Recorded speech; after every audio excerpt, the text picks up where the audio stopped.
as we've been discussing, the Twitter files have vindicated so many who were forcibly silenced or whose speech was restricted by a combination of the U.S. government and social media giants.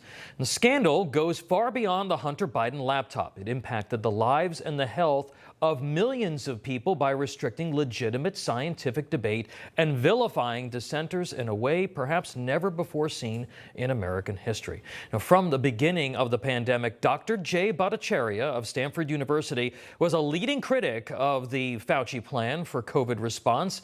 He was an original signer of the Great Barrington Declaration of hundreds of physicians who opposed lockdowns and other public health measures. The Twitter files exposed that he was blacklisted by the tech giant, and he joins us now. Doctor, it's good to see you. Thanks for making the time for us. My pleasure. Now, while Twitter may have suppressed your opinion, we here at Newsmax have frequently put you on the air. I want to point that out. Talk to us first. Let's go back a bit for us. What led to the suppression of your medical opinions? So I think it actually started when I first wrote the Great Barrington Declaration in October 2020. What happened then was that the head of the NIH, Francis Collins, wrote an email to Tony Fauci calling me and the other authors who wrote it fringe epidemiologists, and then called for a devastating published takedown of the premises. And then there started this like propaganda war against it. I eventually joined Twitter in August of 2021. It turns out that the day I joined, Twitter put me on a blacklist. And I was put there at the request of outside people. It's not clear exactly who it was from the Twitter files that I saw. But the question is, why was I put there?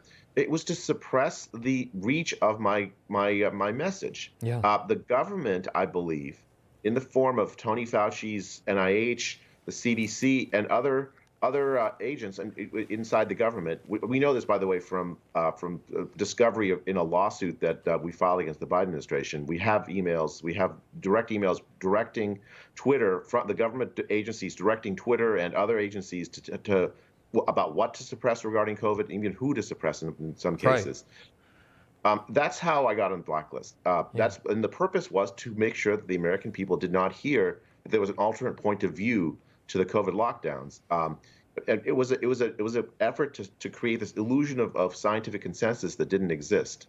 No crooked establishment. None of that twisting the truth. No talking down to me. Don't tell me how to think. Don't tell me how to think. Don't tell me how to think. I trust Newsmax. Newsmax. They don't tell me how to think. They let me decide. Newsmax. Real news for real people.